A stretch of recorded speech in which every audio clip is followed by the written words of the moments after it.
Aligned है तो पूरी तरह मैं ऐसा कहूंगा नहीं, क्योंकि हमारी जो डिमांड थी वो थी एजुकेशन मिनिस्टर का रेजिग्नेशन तो होना ही चाहिए, वो उन्होंने कर दिया है। लेकिन उनकी जगह उन्होंने किसको एजुकेशन मिनिस्टर बनाया? प्रहलाद जोशी, जिनको देखा गया बिल्किस बानो के जो रेपिस्ट थे, बलात्कारी थे, उनका वो हार माला डालकर डालकर स्वागत कर रहे थे। तो सोचिए, जो बच्चे स्कूल में पढ़ते होंगे, जो लड़कियां स्कूल में पढ़ती होगी, उनको कैसा लग रहा होगा कि एजुकेशन मिनिस्टर कौन है? बलात्कारियों का स्वागत करने वाला इंसान बलात्कारी बना हुआ है। तो हम इसका तो बिल्कुल समर्थन नहीं करते। दूसरी चीज जो हमने कही थी कि 1 करोड़ का कंपनसेशन देना चाहिए सारी फैमिलीज को, उन सभी फैमिलीज को अभी तक 1 करोड़ का कंपनसेशन गवर्नमेंट ने दिया नहीं है। मुझे कुछ रिपोर्ट से पता चला है कि गवर्नमेंट कह रही है कि पहले हमें रूल्स और नॉर्म्स देखने पड़ेंगे। तो मुझे समझ नहीं आता कि जहां पर आपको सरकार गिरानी होती है वहां पर रातों रात सरकार गिरा देते हो, जहां पर आपको एमपी एमएलए खरीदने होते हैं वहां आप रातों रात करोड़ों सैकड़ों करोड़ों रुपए फेंक कर एमपी एमएलए खरीद लेते हो। वहां पर आपको कोई रूल्स और नॉर्म्स दिखते नहीं है। लेकिन जहां पर पीड़ित परिवारों को कंपनसेशन देने की बात आती है और 1 करोड़ का कंपनसेशन है, वहां पर आपको सारे रूल्स और नॉर्म्स याद आ रहे। इसका मतलब आपकी नीयत सही नहीं है। तो मुझे लगता है कि ये ऐसे बहाने ना बनाए। 1 करोड़ का कंपनसेशन सारी उन फैमिलीज को दे दे जिनके बच्चों ने आत्महत्या करी है, क्योंकि वो फैमिलीज जो है वो कर्जे में डूबी हुई है। तो ये जो डिमांड्स आपने दी थी उसके लिए डेडलाइंस कुछ सरकार से कुछ डिस्कस हुई थी कि सरकार से हम चाहते हैं कि जितना जल्दी हो सके उतना जल्दी करे। अगर वो नहीं करते तो हमें फिर से आंदोलन पर बैठना पड़ेगा, क्योंकि जब तक ये सारी डिमांड्स मीट नहीं होती है हम लोग पीछे नहीं हटेंगे। आंदोलन का स्वरूप क्या होगा अगर वापस से आप बैठते हैं? वापस से धरना दे देंगे। आपने एजुकेशन मिनिस्टर की बात की, नए एजुकेशन मिनिस्टर की, तो इस सरकार में कोई लगता है जो एजुकेशन मिनिस्ट्री फिलहाल ले सकते हैं आपके हिसाब से? दिक्कत वही है कि मैंने जब वो वीडियो देखा जहां पर प्रहलाद जोशी बलात्कारियों का स्वागत करते हैं हारमाला डालकर, तो मेरे मन में भी आया इन लोगों के पास दूसरे लोग ही नहीं है, सारे इनके अंदर ऐसे ही भरे हुए, गुंडे ही भरे हुए, या फिर बलात्कारियों का स्वागत करने वाले, सम्मान करने वाले ही भरे हुए। तो ये कहीं ना कहीं इन लोगों के साथ दिक्कत है, इनके पास ज्यादा अच्छे पढ़े लिखे लोग नहीं है। क्या प्रधानमंत्री रख सकते हैं वो डिपार्टमेंट अपने पास खुद? प्रधानमंत्री के पास जो डिपार्टमेंट है कुछ एक दो, वो तो ठीक से चला ले वो पहले। प्रधानमंत्री को उसके लिए देश में रहना पड़ेगा, प्रधानमंत्री को खुद स्कूलों में घूमना पड़ेगा। उनके पास उतना समय है जब वो अपना आधा टाइम तो विदेश में बिताते हैं। अभिजीत जी, आपसे ये भी समझना चाहेंगे कि जो कुछ हुआ, क्योंकि आपका प्रोटेस्ट में वाहवाही तो काफी हुई, जाहिर सी बात है कि एक मंत्री को इस्तीफा देना पड़ा, कैबिनेट मंत्री को। लेकिन कुछ गलत कारणों से भी प्रोटेस्ट काफी चर्चा में रहा। गलत कारण वो भी डिबेटेबल, जैसे मंत्रियों को या फिर प्रधानमंत्री को गालियां देना, या फिर असामाजिक तत्वों का उसमें आ जाना, पुलिस की तरफ से लाठियां भाजना, स्टूडेंट्स को पीटना, इन सब चीजों पे आप क्या राय रख रहे हैं, क्या कह रहे हैं? मैंने तो इसमें पहले दिन से मैं कहता आ रहा था, जब से हमारा आंदोलन स्टार्ट हुआ था, कि इस आंदोलन में बाहर से कुछ लोग भेजे जाएंगे, कुछ गुंडे भेजे जाएंगे जो जानबूझकर ऐसी हरकत करेंगे जिससे प्रोटेस्ट में डिस्टरबेंस क्रिएट हो, जो जानबूझकर ऐसी कोशिश करेंगे कि प्रोटेस्ट बदनाम हो जाए। फिर उन गुंडों की की हुई हरकतों को इस्तेमाल करके जो आरोप जो है वो सीजेपी के लोगों के ऊपर लगाया जाएगा। अगर इस प्रोटेस्ट में अगर हमें ऐसा ही कुछ करना होता तो हम 1 महीना बैठे हुए थे, हम 1 महीने में नहीं कर पाते। ये हमने किया नहीं कहीं से, पर क्योंकि हम पूरे शांतिपूर्ण लोग हैं, संविधान के रास्ते पर चलने वाले लोग हैं, डॉक्टर बाबा साहेब और महात्मा गांधी के रास्ते पर चलने वाले लोग हैं। ये बाहर से भेजे गए हुए गुंडे थे जिन्होंने ये हरकत करी है, और इन गुंडों की प्लानिंग दिल्ली पुलिस के साथ हो रखी थी। क्योंकि जिस प्रोटेस्ट साइट पर मुझे बिना चेकिंग के पुलिस जाने नहीं दे रही थी, वहां पर पुलिस अब बता रही कि 2100 क्रिमिनल्स खुलेआम घूम रहे थे।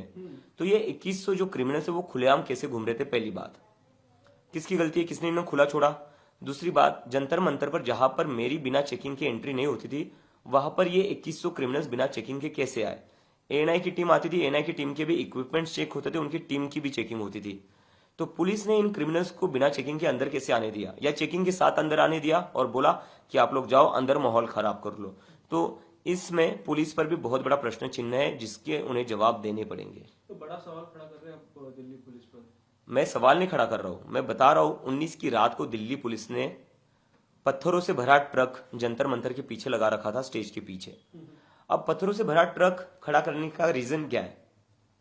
उस ट्रक के बगल में दिल्ली पुलिस ऑलरेडी एक डैमेज्ड वैन खड़ी कर देती है। क्या रीजन है?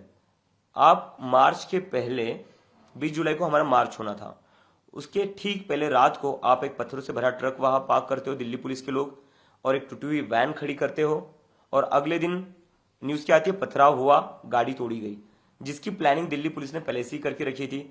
और जब मैंने ये वीडियो सुबह 20 की जुलाई को सुबह 5:30 बजे ये वीडियो ट्वीट करा था पत्थरों से भरा ट्रक का, तो दिल्ली पुलिस ने जैसे ये ट्वीट देखा मेरा, दिल्ली पुलिस ने हमारी टीम मेंबर्स को बुलाया और कहा कि अभिजीत ऐसे वीडियोस क्यों ट्वीट कर रहा है, ये ट्रक तो एमसीडी का है, ये तो मतलब जो कंस्ट्रक्शन जो चल रहा है उसका जो बचा कुचा डेबरी है वो ट्रक में वो है, पत्थर कहाँ पर है। तो जिस ट्रक को पुलिस वाले एमसीडी कह रहे थे, अभी रिपोर्ट आ रही है कि वो ट्रक तो हिट एंड रन में पकड़ा गया है। तो पुलिस कहीं ना कहीं झूठ बोल रही है और पुलिस ने पूरी प्लानिंग के साथ वहां पर पत्थर लाए, पूरी प्लानिंग के साथ टूटी हुई गाड़ी लाई, पूरी प्लानिंग के साथ उनने बाहर से जो गुंडे आए उनकी मदद की, कैसे इस आंदोलन को खराब किया जा सकता है। वेस्ट बंगाल से एक दहशतगर्द भी पकड़ा गया है, जेएम का ऑपरेटिव बताया जा रहा है, और वो भी कोशिश में था कि इस प्रोटेस्ट में घुसे। तो ये इंटेलिजेंस का और पुलिस का फेलियर बनते हैं। ये पूरा उनका ही तो फेलियर है। ऐसा कैसे हो सकता है? होम मिनिस्टर अमित शाह के रहते हुए ऐसा कैसे हो सकता है? क्या उनकी पुलिस बस तभी एक्टिव होती है जब 12 साल की लड़कियों के सर फोड़ने होते हैं? क्या उनकी पुलिस और इंटेलिजेंस आरएएफ सीआरपीएफ तभी एक्टिव हो सकती है जब लड़कियों के कपड़े फाड़कर उनको पीटना, उनके प्राइवेट पार्ट्स पर लाठियां चलानी है? जहां पर बात गुंडों को रोकने की आती है, क्रिमिनल्स को रोकने की आती है, आप तो रोक नहीं पाए। आप खुद बता रहे हो कि 2100 क्रिमिनल्स जंतर मंतर पर आए थे। तो ये क्लियर अमित शाह का फेलियर है, पुलिस का फेलियर है, और मैं इसे फेलियर नहीं कहूंगा, ये प्लानिंग थी इन लोगों की। अच्छा, एक महत्वपूर्ण सवाल यहाँ पर ये है अभिजीत भाई कि आप लगातार कह रहे हैं कि इस्तीफा हो गया, चीजें हो रही हैं, लेकिन एजुकेशन में रिफॉर्म की जरूरत है। तो अभिजीत दिक्के का एजुकेशन रिफॉर्म जो है वो क्या है, उसको आप एक्सप्लेन कर पाएंगे अपने जेनजी दोस्तों को? मैं थोड़ा मोटा मोटा बता देता हूँ। पहली चीज तो इस देश में आज जो एजुकेशन है वो अनअफोर्डेबल बन चुका है, और ये सिर्फ डिग्री की बात नहीं कर रहा हूं मैं। हम बच्चों को अगर फर्स्ट स्टैंडर्ड में भी भेजते हैं, सेकंड स्टैंडर्ड में भी भेजते हैं, वहां पर एक एक डेढ़ लाख की फीस देनी पड़ती है, डोनेशन देना पड़ता है। उतनी माँ बाप की सैलरी नहीं होती है, उतनी उनकी सेविंग्स नहीं होती है जितनी उनको एक साल की फीस भरनी पड़ रही है। तो वो माँ बाप कहाँ से देंगे? चलो ठीक है, जिनके माँ बाप आईटी कंपनीज में काम करते हैं वो शायद से एक बार को अफोर्ड कर सकते हैं, लेकिन जो लोग 30-40 हजार महीने का कमा रहे हैं वो कहाँ से एक साल का 1 लाख भरेंगे? क्योंकि 30-40 हजार में से महीने का बचता कितना है? घर चलाना होता है, उसका खर्चा अलग से, तो महीने का 5-10 हजार बचेगा। सेविंग कितनी होगी साल भर में? जब इंसान की सेविंग ही नहीं हो रही है 1-1.5 लाख एक साल में, उसमें वो स्कूल फीस कहाँ से भरेगा? तो एजुकेशन को अफोर्डेबल बनाना पड़ेगा, एक्सेसिबल बनाना पड़ेगा, ताकि आपकी इनकम कितनी भी हो आपके बच्चों को शिक्षा अच्छी मिले। और दूसरी चीज मैं देख रहा हूं कि प्राइवेट स्कूल की इस देश में लूट मचा रखी है। उसके लिए क्या करना पड़ेगा? प्राइवेट स्कूलों की फीस पर तो कैप लगाना ही चाहिए, लेकिन बस वो करके नहीं चलेगा, उसके साथ हमें सरकारी स्कूल अच्छे करने पड़ेंगे। सरकारी स्कूलों का पूरे देश में क्या हाल हो रखा है आज? सारे सरकारी स्कूलों में छत टपकती है, बेंचेस नहीं है, और कितने सारे स्कूलों में तो टीचर्स भी नहीं है। अभी राजस्थान की लड़कियां प्रोटेस्ट कर रही है टीचर्स के लिए कि टीचिंग स्टाफ नहीं है हमारे पास। तो सरकारी स्कूलों पर सरकार को ध्यान देना पड़ेगा। जैसे हर राज्य में, हर डिस्ट्रिक्ट में इन्होंने नोटबंदी के बाद बड़े बड़े हेडक्वार्टर बना दिए, वैसे क्या ये बड़े बड़े सरकारी स्कूल नहीं बना सकते थे? सरकारी स्कूलों पर फोकस करना पड़ेगा, अपने हेडक्वार्टर सब बाद में बना लेना। देश का भविष्य सरकारी स्कूलों से आगे बढ़ेगा। और रिजर्वेशन पर मुझे ऐसा लगता है, रिजर्वेशन अगर किसी अंडर प्रिविलेज बच्चे को शिक्षा मिल रही है तो उसमें गलत क्या है? शिक्षा ज्यादा से ज्यादा लोगों को कैसे मिले, और जो लोग शिक्षा अफोर्ड नहीं कर सकते वो लोगों को शिक्षा कैसे मिले, यही तो हमारा प्रयत्न होना चाहिए ना। कोई गाड़ी बंगला तो नहीं मांग रहे वो लोग, कोई गाड़ी बंगला तो नहीं दे रहे हम शिक्षा ही दे रहे जिससे वो बच्चा, उसका परिवार, वो समाज अपलिफ्ट होगा। उसमें कहीं पर भी कोई गलती नहीं है। और हम ये क्यों बोलते हैं कि रिजर्वेशन से सीट कम हो रही है? सरकार से बोलो ना सीटें बढ़ाए, सरकार से बोलो ना और कॉलेज बनाए, सरकार से बोलो ना और स्कूल बनाए। और जैसे रिजर्वेशन के अगेंस्ट लोग बोलते हैं, मैनेजमेंट कोटा के अगेंस्ट क्यों नहीं बोलते? मैनेजमेंट कोटा के ऊपर क्यों नहीं बोलते? मैनेजमेंट कोटा हर कॉलेज में होता है, जहां पर पैसे देकर एडमिशन लिया जाता है, उसके खिलाफ कोई क्यों नहीं बोलता? वहां पर भी तो हक मारा जा रहा है। लेकिन जहां पर गरीबों को शिक्षा मिल रही है उससे किसी को दिक्कत नहीं होनी चाहिए। बहुत अच्छे विचार है इस पे। मैं आपको थोड़ा पॉलिटिकल की तरफ लेके चलता हूँ।